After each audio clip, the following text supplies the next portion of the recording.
When you compare the development of the southern belt of Ghana to the northern belt, you'll find huge inequalities.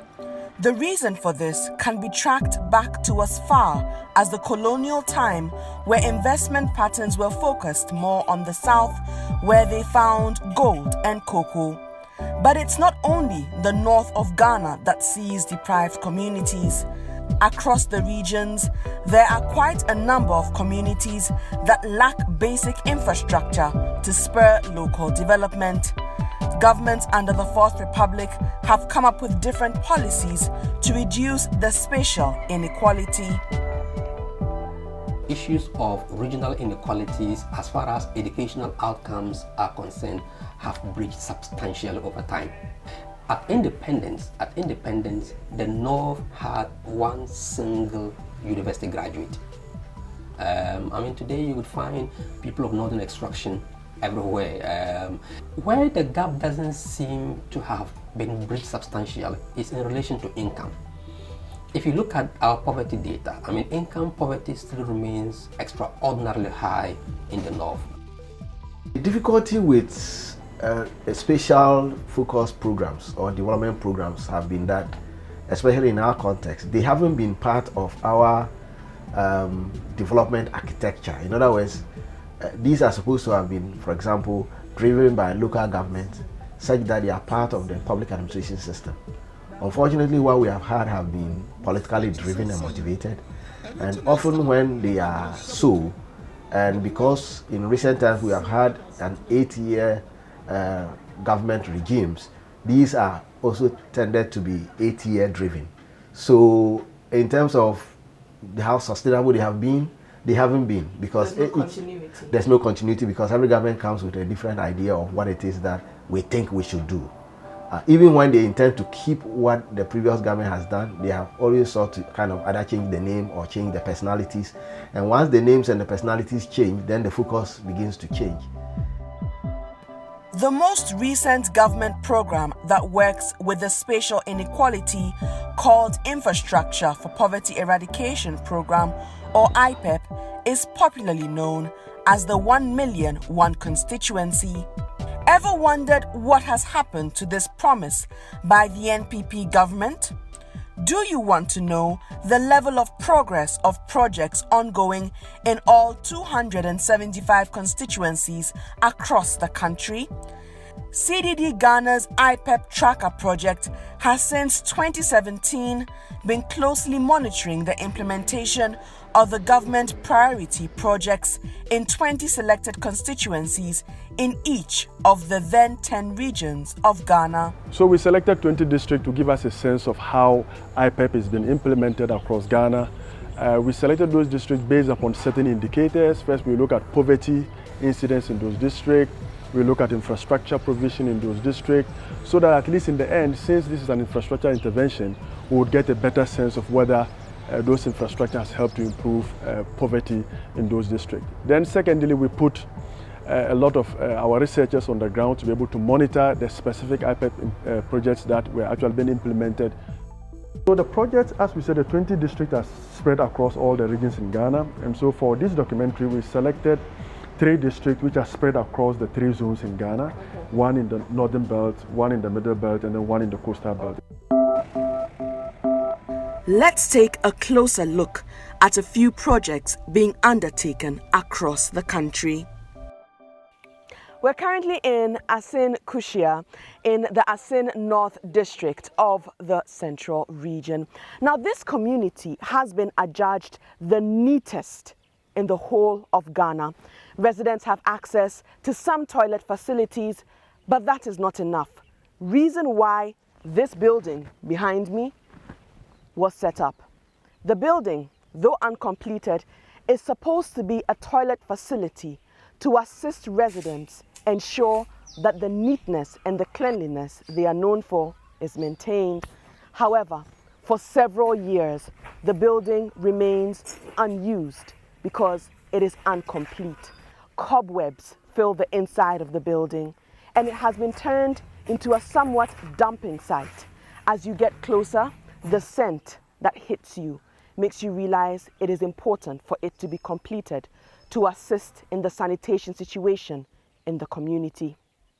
What I know is that we have old toilets here. Okay. That one day you have to walk around 30 minutes before you reach that toilet. But so far as you walk from Ward 4 to then, maybe you have destroyed yourself. Yesterday I heard an announcement from the Kushen Information Center that people use somebody's store, on computer store, as educative place, which is not good for the community. So I'm pleading the government to help us to finish this public toilet for us. We are facing problem about our toilet where we go to toilet. We are having only one toilet beside the market here. That toilet is not good for use now. So fortunately, we got a company who is building a new toilet for us 3 years ago. Nobody has come to complete the toilet. Because of that, people used to use school to shit and go to dumping place to shit. So we have been privileged to meet the mason for this project, Mr. Frederick Frimpong. Now, this is a toilet facility, but it is not completed. Why? It's sort of money. That's why we haven't completed the building. Money, are you owed? No, he doesn't owe me, but the one government will give to the contractor to come and support the work, it doesn't come. That's why. And do you know why it hasn't come? Well, I used to contact the man. He says he's fighting on it. So I'm also here waiting. When did you start this project? 2018. And when did you stop? Last year. 2019. Yes. And you stopped because there's no money. Yes, madam. What is the current sanitation situation? Situation what has to see another. Makase bimo baby nye enkoye. The residents are looking at you, wondering why it is not completed. What have they been telling you? What is your relationship with them? It is true that they are looking at me. When they saw me, Mr. Frimpong, when are you going to finish the work? We don't have anywhere to hit. So what are you doing? I don't know more delays. Chef no munjai. I don't know more delays. Lot of that. When they see me, they insult me. But they don't know that the fault is me. It's from above. So they used to insult me anyhow when they see me. They think I'm the cause. Oh, I feel bad. So as you can see, residents in this community desperately need this facility completed. Over 1,500 of the residents are currently just using one main toilet facility. This would make it two. Ghana's cleanest town is struggling with sanitation as open defecation becomes the order of the day because of a lack of a toilet like the one behind me. So now I'm going to interact with the DCE for Asin North constituency, Charles Ohene Ando. So thank you very much for speaking to us. You mentioned that this started in 2017, about there. When 2020, it's not completed. Do we know why? So we have made it known to the authority. I have also made it known to the regional minister again, because we just finished our rounds of a project. We've inspected our project with the monitoring team, and we have in our report that still the contractor hasn't been on site. We didn't award the contract over here. Yeah. Yes, and what happened was that when we visited the site, we saw that the project has been stalled, but with reason whether payment or for that I can't say, because we are not doing the payment over here. Our duty was just to report to the authority that this project that is in the district has been stalled. So I think we still have to pursue and then make sure that they come back. So as you can see, the residents are frustrated with the fact that they have to travel for miles to get any access to a toilet, many of them resorting to open defecation in the town described as the neatest in Ghana. In Asin North, the IPEP project had planned to build 5 solar-powered mechanized boreholes, 5 toilets with boreholes, 1 clinic, a grain warehouse, and a market with storage and borehole. As of June 2020, construction was still ongoing at most of these projects, and none of the structures were completed. Most toilets were around 50% completion. The 5 mechanized boreholes were at 91% completion, and the warehouse at 60% completion. IPEP Tracker project did not find any information on the start of a community clinic and a rural market. We actually did 3 monitoring exercises. First, we went into the district to look at the awareness about the policy itself, and then the stakeholder engagements that were carried out to ensure that the infrastructure provision speaks to the needs of the people. Second, we went there to actually assess how the projects are actually being implemented in the district. And I think that the third part of our monitoring was actually to assess whether the infrastructure that is being provided is actually benefiting the constituents and the citizens in all of these 20 districts. This is Kabre, a community in the Bongo district of the Upper East region. Now, Kabre is a farming community, and yet for years, residents have had to travel long distances and use wells and boreholes as a source of water for their farming activities. That was until the creation of this dam right behind me, a dam expected to serve over 2,000 members of the community. Let's find out how the creation of this dam, part of government IPEP projects, have changed the lives of the residents.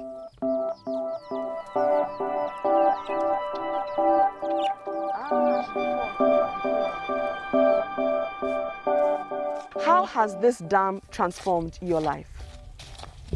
Morla Mutuaga Morla Vaga Morla Songrua Fina. Ko Tadakata Court in Nila Bola Pila Bonura Dunura. Divanga Morla Dunla Banu, Divaka you park Lanat Banun Pass in a Kunu Parasia. I come I want to see Buddha Handy, come I want to see Nasi, want to see Nuda came. So, because the dam dries up, how does this affect your yield as farmers? That is down let the Lanka Anabala. The Kayang Yakumba to you. Sangapumoka air quantity aki wabo dunat when you the Kanya nitty porla what my akla. Sit my armbat porla, na akuna, cow dorty d. The bat is doing letunga coin. Salandi down. Saladilla. Anaka came by the porla. This year number to porla aqua took out d. They do not hang out coin. But some of Kime, Latumbala did can batty do letun. You co knitted Matungarco. Dang this element. I won't go from Gatara. The Savantala, I want to call the Savantala me. Why do I on? The dang is in the Dango down walking while at Hampera. Do I edit your captivity? Now, you are the assemblyman for this area. Yeah. Have you had any conversation with the contractor or the person who built the dam? We last talked to the contractor to build a spillway, like a wall to block the water so that in the dry season the water can be there. But the contractor promised us that he will build, but up to date we have not seen anything. And then we also asked him to put a canal on behind of the river, the dam, so that in the dry season we can do dry farming. The contractor was saying that it's not part of his job. So his job is to just dig the dam for the community. You know, in the last rainy season, it's 1 year now, we talked to the DCE that he will come back. Even we were having a community meeting, we mentioned it again, and then he said he will come back. We're up to date. We have not seen the contractor. If it is not done, will this dam eradicate poverty or assist in eradicating poverty in this area? Eradicate poverty just only 2 months. Like in the that's November, December, that's where water will be there. But getting to March, April, there's no water there. So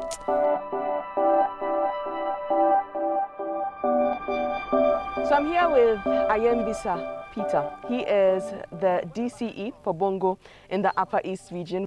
So the issues I've raised, well, explained to them time and again that the dams are not completed. They should wait a little bit. When the dams are completed, they will see the real size of the dams. So we expect the contractor to get back to site.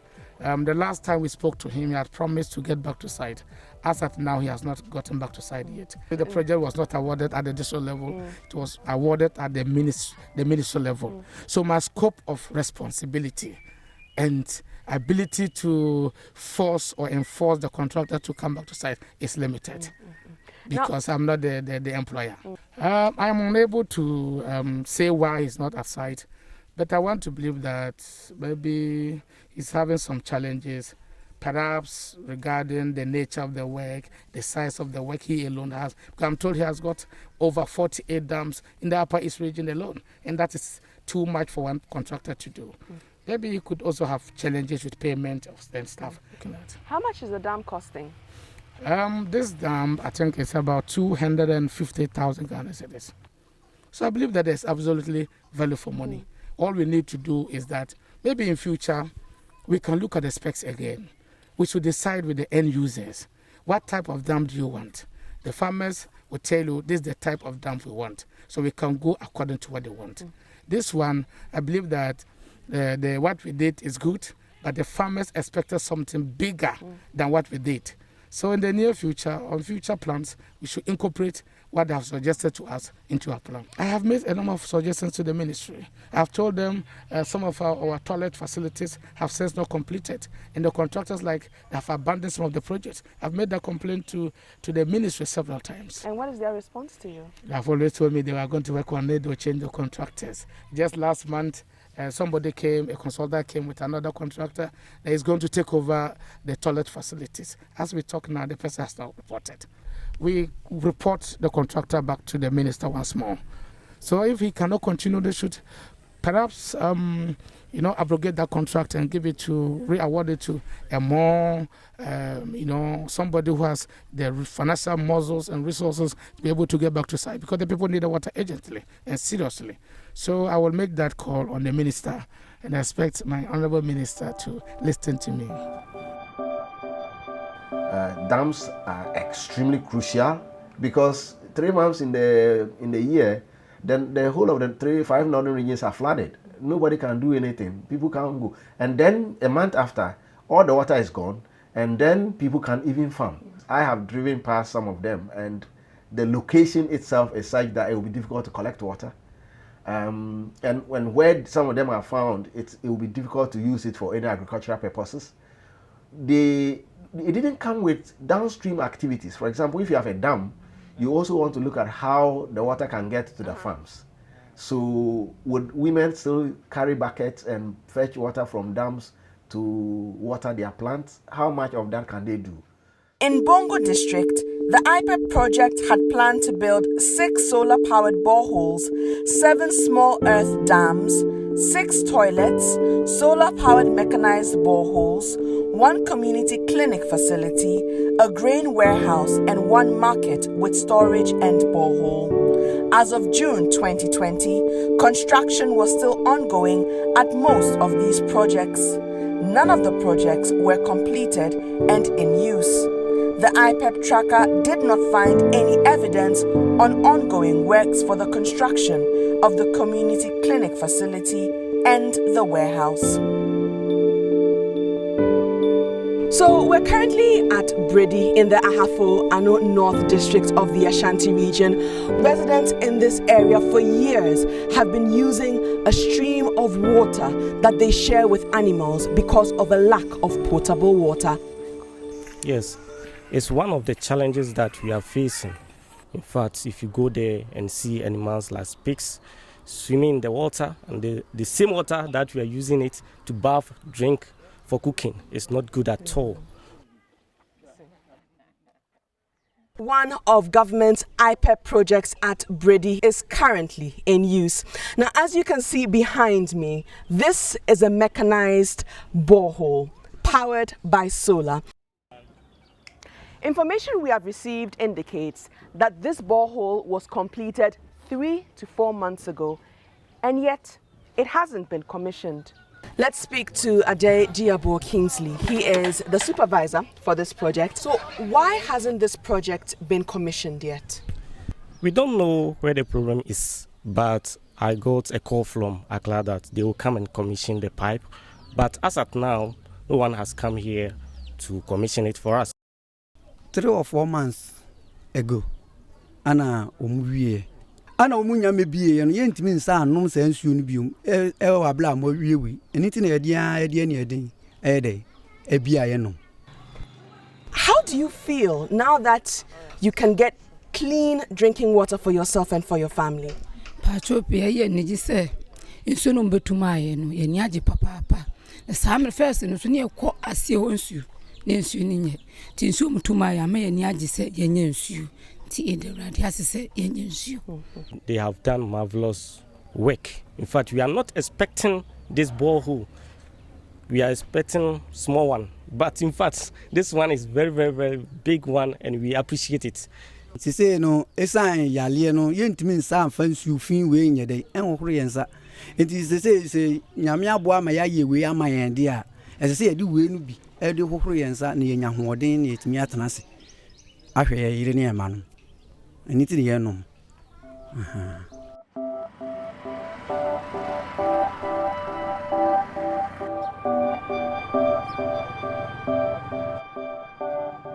We have sought answers from the officials at the assembly, and information indicates that they do not know why this is the situation. As a matter of fact, they know very little about this project. They do not know how much it cost, how it is going to be maintained, because all the information somehow came from above. They're asking questions. Why is it the case that such a project has not been commissioned? Why were residents forced to be fetching water from a dirty lake down the stream when they could have gotten clean drinking water? In Ahafo-Anu North District, the IPEP project had planned to build 3 solar-powered mechanized boreholes, 3 toilets with boreholes, 1 community clinic, 1 grain warehouse, and a rural market with storage and borehole. As of June 2020, all mechanized boreholes in the Ahafo-Anu North District were completed, and the toilets were all at 96% completion. But the construction was still ongoing at the warehouse and the rural market. Community clinics were supposed to be built in every district, but IPEP Tracker found no information concerning ongoing construction at Ahafo-Anu North District. But the whys go beyond this project at Brady, because this project is just one of several IPEP projects that government has put in place to alleviate poverty. And yet, many of the projects remain uncompleted years after the materials were delivered to the districts, years after contractors first stepped into the district. The assemblies do not know the situation, do not know why, do not know how. All they know is that somehow, some way, there is an attempt to alleviate poverty in these areas. For me, the major problem had been that all of the IPEP, projects have been run from Accra, and doing that creates problems. One, it doesn't make the local economy benefit in any way. 2, the people do not have any obligation. If I'm coming from Accra to, say, Nakonduri to do a dam and to get out of the place, if it doesn't work, I'm not bothered. But can we have people there who have capacity, who can deliver it? And by so doing, you also transfer resources to local economies. You kind of spare up the activities in those areas. But I think that was not what we saw. This could be looked at again. And perhaps, because these are good things, we may want to critique them and ensure that these things get done properly. What we need to do differently, we have to recognize the fact that inequality is actually detrimental to the overall growth of this country. And therefore, if we want to address issues of inequality and help promote more inclusive forms of development, we should move away from the politically driven patterns of resource allocation that kind of prioritize the equal distribution of resources as opposed to the equitable distribution of public resources? So in terms of our findings, there are quite three key findings that come up for us. First of all is to say that the IPEP program is good, that in our interviews, in our discussions with people, we sort of understand that it's a program that, if it's implemented very well, can really have an impact on poverty and improves infrastructure provision, particularly in our localities.